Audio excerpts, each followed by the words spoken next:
Hallelujah. अपने हाथों को उठाओ सब जन। Thank you Jesus.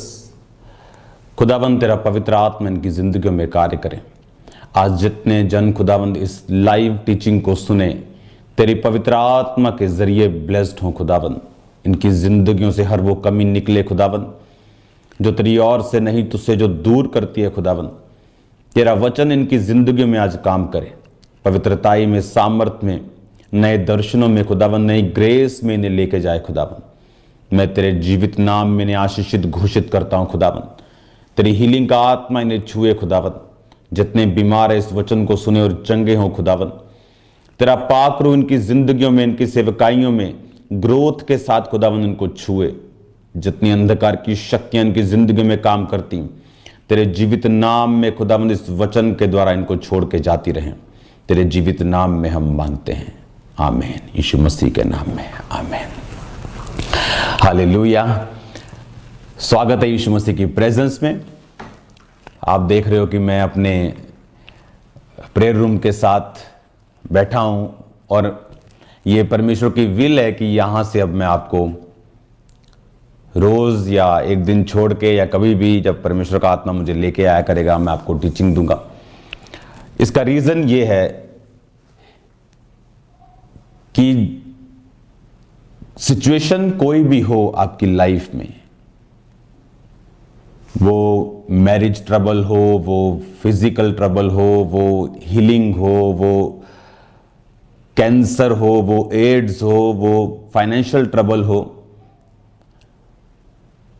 वचन के मुताबिक हमें जो तलवार दी गई है, यानी वो वस्तु जिससे हम काट सकते हैं, जिससे हम डिस्ट्रॉय कर सकते हैं, और हम जानते हैं हमारी जो आत्मा की तलवार है, क्योंकि हमें शारीरिक तलवारें परमेश्वर ने नहीं दी हैं, क्योंकि हमारा युद्ध सांसारिक नहीं, हमारा युद्ध इस संसार का नहीं, हमारा युद्ध किसी मांस, किसी लहू से, किसी सिख से, किसी कैथोलिक से, किसी पेंटिकोस्टल से, किसी समाज से नहीं। हमारा युद्ध शैतान से, अंधकार की शक्तियों से, उन आत्माओं से बाइबल कहती जो आज भी लोगों की डिस्ट्रक्शन के लिए काम कर रही। तो वचन कहता है आत्मा की तलवार लो। जो भी सिचुएशन में आप हैं, अगर उसके पीछे वर्ड आपको नहीं मालूम कि मुझे कौन सा वचन बैक कर रहा है और कौन सा वचन इस सिचुएशन के लिए हथियार है, तब तक आपकी जो जीत है, जो विक्ट्री है, वो सुनिश्चित नहीं है।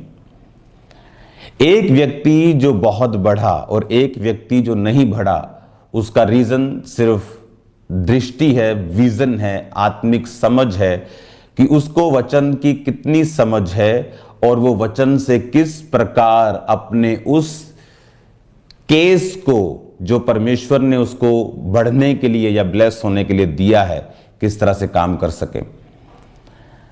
स्तिफनुस के ऊपर जब पत्थरवाह किया गया तो उसने कहा, हे परमेश्वर मेरी आत्मा को ग्रहण करना। लेकिन जब पौलुस के ऊपर वही पत्थरवाह किया गया, और बाइबल कहती है वो इतना ज्यादा उस पे पत्थरवाह किया गया कि सब लोग उसे मरा समझकर, यानी उसका सिर फट गया होगा, उसकी बॉडी पे कई निशान होंगे, पूरी तरह से वो लिखा उसे मरा समझकर। जब कोई पत्थर मारता है किसी को, उसको मालूम होता है कि थोड़े सांस हैं या थोड़ा जीवित है, लेकिन उसे मालूम होता है कि मैं इतने मार चुका हूं कि ये मर चुका है। लिखा उसे मरा समझकर छोड़कर चले गए। लेकिन पौलुस ने अपने मुंह से एक भी बार नहीं कहा कि परमेश्वर मेरी आत्मा को ग्रहण कर, क्योंकि हम अपने मुंह के फलों को खाते। बाइबल कहती जो तुम्हारे मुंह से निकलेगा वही होगा।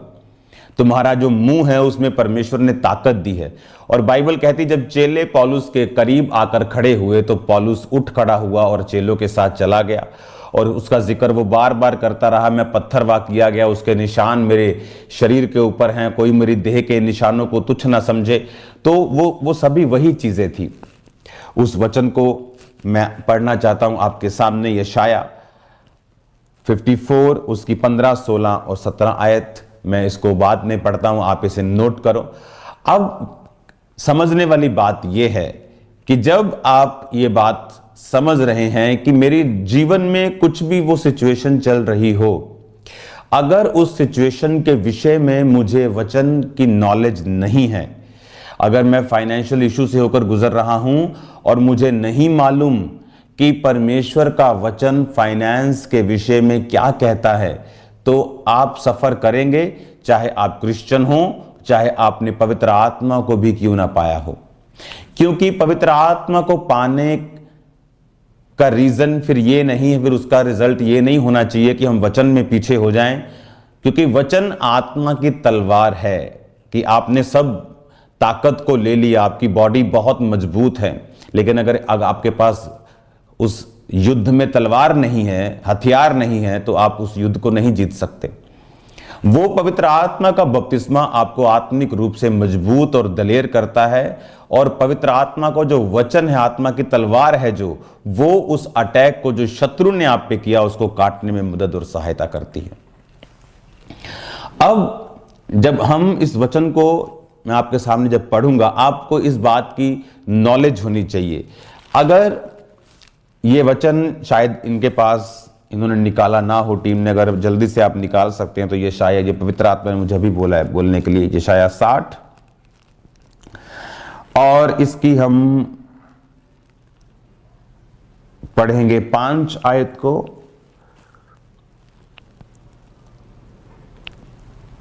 और इसकी हम पढ़ेंगे 11 आयत को, जिसमें आप ये बात समझेंगे कि अगर मैं 5 आयत को पढ़ूं, तब तू इसे देखेगी और तेरा मुख चमकेगा और तेरा हृदय थरथराएगा और तू आनंद से भर जाएगा, क्योंकि समुद्र का सारा धन और जाति जाति की धन संपत्ति तुझको मिलेगी। उसने कहा समुद्र का धन तुझे मिलेगा, जाति की संपत्ति तुझे मिलेगी। ये किसके लिए है वचन? ये वचन उन लोगों के लिए है जिन्होंने परमेश्वर में अपनी लाइफ को डेडिकेट तरीके के साथ दे दिया है। अब जिस व्यक्ति को यह वचन मालूम है, वो इस वचन को क्लेम करेगा और इस वचन के जरिए परमेश्वर से उन आशीषों को प्राप्त करेगा और बढ़ेगा जो आम व्यक्ति या दूसरे सेवक नहीं कर पा रहे। और अगर मुझे यह वचन मालूम है तो मैं इस वचन पे प्रार्थना करूंगा, फाइट करूंगा और इस वचन के अनुसार चलूंगा। जैसे अगर किसी के पास कोई विजन है, वो विजन एक पास्टरल विजन हो सकता है, वो विजन एक सोशल विजन हो सकता है कि वो समाज की सेवा करने के लिए आगे आए। फिर वो बोलते हैं कि हम समाज की सेवा तो करना चाहते हैं, लेकिन हमारे पास पैसे नहीं, मेरे पास फाइनेंस की कमी है, मैं कैसे ये काम कर सकता हूं? कोई भी काम इस दुनिया में फाइनेंस की कमी से नहीं रहता, वो स्पिरिट की कमी, समझ की कमी से रहता है। बड़े बड़े बिजनेसमैन जो इस इंडिया में आज नंबर 1 नंबर 2 पे हैं, 100 रुपए से 150 रुपए से बिजनेस शुरू किया था, तो पैसों से नहीं किया, योजनाएं, एक ह्यूमन योजना जो इतना काम कर सकती है। इमेजिन करो अगर ह्यूमन प्लस डिवाइन योजना मिल जाए, खुदा की योजना और आपकी योजना मिल जाए, तो सोचो वो सप्लाई जो परमेश्वर करेगा वो कितनी ग्रेट होगी। अगर एक व्यक्ति, ये वचन जो यशाया 60 का मैंने पढ़ा, ये उन लोगों के लिए हैं जो पवित्र आत्मा के अधीन हैं, जिन्होंने तौबा की हुई है और पवित्र आत्मा का बपतिस्मा पाकर एक जीवित चर्च के बीच में लगाए गए हैं और जिनका एक अच्छा अगुवा है। क्योंकि वो वचन जब परमेश्वर आपको देता है, वो उस तरह का एटमॉस्फेयर भी आपको देगा कि वो वचन आपकी जिंदगी में फल लाया जा सके। सबसे पहला काम जो आपकी लाइफ में होना चाहिए वो तौबा है, वो बैप्टाइज्ड है, बपतिस्मा लेना, और उसके बाद पवित्र आत्मा से भरना और वचन पे चलना और परमेश्वर के साथ रोज प्रार्थना में एक रिश्ता कायम रखना। और उसके बाद जब व्यक्ति उस पोजीशन पे चला जाता है और जब वो अपनी लाइफ में काम करना शुरू करता है, चाहे वो पॉलिटिकल कैरियर में है, चाहे वो फाइनेंस किसी भी बिजनेस में है, चाहे वो पास्टर है, अपोस्टल है, वो कोई भी है, फिर वो इन वचनों का यूज कर सकता है। क्योंकि बाइबल कहती तुम्हें धन की कमी नहीं होगी, मैं समुद्र का सारा धन तेरे सामने रख दूंगा। और उसमें लिखा कि अगर आप बार बार इन पूरी यशाया 60 को पढ़ेंगे तो आपको ये मालूम हो जाएगा कि परमेश्वर ने कितनी धन, कितनी संपत्ति आपको आपके विजन के लिए प्रॉमिस्ड की है, और वो अपने प्रॉमिस से पीछे नहीं हटता। पर बात यह है कि आज क्रिश्चियन प्रॉब्लम यह है कि मुझे, क्रिश्चियन को यह नहीं पता कि मुझे अगर जो विजन परमेश्वर ने मेरा है, जो मैं चाहता हूं, उसके लिए मुझे पहले परमेश्वर के साथ मेल मिलाप रखकर अपने विजन के मुताबिक उन वचनों को ढूंढना पड़ेगा और उन वचनों के अनुसार जिंदगी और प्रार्थना करनी पड़ेगी और उस तरह के अनुसार जिंदगी बितानी पड़ेगी, और फिर परमेश्वर उसी वचन को आपकी जिंदगी में पूरा करना शुरू करेगा। अगर आप मछली पकड़ने वाले को देखें तो जब वो मछली पकड़ता है तो वो आगे जो कांटा होता है मछली का, जो बीज हम लगाते हैं, वो टिड्डी हो सकती है, छोटी मछली हो सकती है, तो उसको खाने के चक्कर में मछली पकड़ी जाती है, या वो आटे की गोली हो सकती है, कौन हो सकता है। लेकिन अगर वो खाली उसमें डाल दे और सोचे कि मैं बहुत भूखा हूं और प्रार्थना करे परमेश्वर से, तो कोई भी मछली बेवकूफ नहीं है जो खाली कुंडी में आके अपना मुंह फंसा देगी।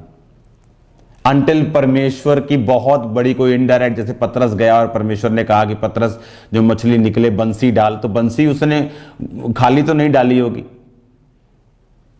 चाहे उससे सोना निकला, वो परमेश्वर का एक मिरेकल था, लेकिन जो बंसी डाली होगी वो मछुआरा था, वो बेवकूफ नहीं था कि खाली बंसी डाल के बैठ गया होगा। तो ये बात आपको मालूम रखनी है कि जो विजन के लिए आपको पैसा चाहिए, जो विजन के लिए आपको ग्रेस चाहिए, वो अपने आप आपकी जिंदगी में नहीं आएगी, आपको उसके लिए बोना पड़ता है। पैसे की कमी को दूर करने के लिए पैसा बोना पड़ता है। अगले 3 महीने क्रिश्चियंस के लिए इतने ब्लेस्ड हैं, मैं आपको बताना चाहता हूं। यशाया 54 उसकी 16 आयत को पढ़ने से पहले मैं आपको एक चीज बताना चाहता हूं। 15, 16, 17 हम पढ़ेंगे, लेकिन मैं 16 पढ़ूंगा। ओके, मैं 15 भी पढ़ता हूं साथ। सुन, लोग भीड़ लगाएंगे परंतु मेरी ओर से नहीं, जितने तेरे विरुद्ध भीड़ लगाएंगे वो तेरे कारण गिरेंगे। सुन, एक लोहार कोयले की आग ढोंक कर उसके लिए हथियार बनाता है, वह मेरा ही सिरजा हुआ है, उजाड़ने के लिए भी मेरी ओर से एक नाश करने वाला सिरजा गया है। ये वचन इतना गहरा है, अगर आपको समझ आ जाए आपकी लाइफ की प्रॉब्लम सॉल्व हो जाएंगी। उसने कहा, जो कोयला धधका कर, कोयले की आग को धधका कर फूंक करो, जो व्यक्ति हथियार बनाता है और जो हथियार बनता है, उस हथियार को यूज करने वाला व्यक्ति भी मेरा ही सिरजा हुआ है। यह बड़ा गहरा वचन है, परमेश्वर ने कहा। और 17 आयत पढ़ेंगे इसके बाद, जितने हथियार तेरी हानि के लिए बनाएंगे उसमें कोई भी सफल ना होगा, और जितने लोग मुद्दई होकर तुझ पर नालिश करें उन सबों से तू जीत जाएगा। यहोवा के दासों का यही भाग होगा और मेरे कारण धर्मी ठहरेंगे, यहोवा की ये वाणी है। परमेश्वर कहता, जो हथियार बनाने वाला फूंक फूंक कर, आग को धधका कर हथियार को बनाता है। वचन को लिखा रहने दो 2 सेकंड के लिए, 16 और 17 आयत को।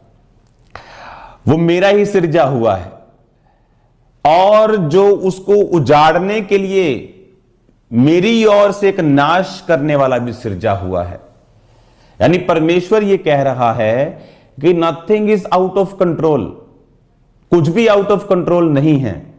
जो हथियार बनाने वाला है वो भी मेरी ओर से है, जो हथियार उजाड़ने के लिए बना वो भी मेरी ओर से है, जो उजाड़ने के लिए बंदा नाश करने वाला खड़ा है वो भी मेरी ओर से है।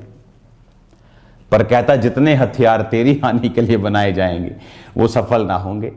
जो तुझ पर मुकदमा करने की कोशिश करेंगे उनसे तू जीत जाएगा, और उनमें से कोई भी सफल नहीं होगा। जितने तेरे विरुद्ध भीड़ लगाएंगे वो तेरे कारण गिर जाएंगे। हालेलुया।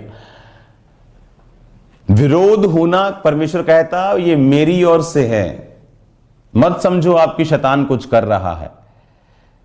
परमेश्वर कहता, वो भी मैं ही करता हूं ताकि मैं सुसमाचार को आगे लेके जा सकूं। इसीलिए कभी आपने 1% भी जो खुदा के दास हैं उनके चेहरों पर भय खौफ नहीं देखा होगा। वो हंसते आपको मिलेंगे, वो फेक नहीं हंस रहे या कुछ दिखाने के लिए, ऐसा नहीं है, क्योंकि वो वर्ड को जानते हैं, वो वर्ड की बैकिंग को जानते हैं, वो वचन की बैक जो उनके पीछे खड़ी है वो उसको जानते हैं।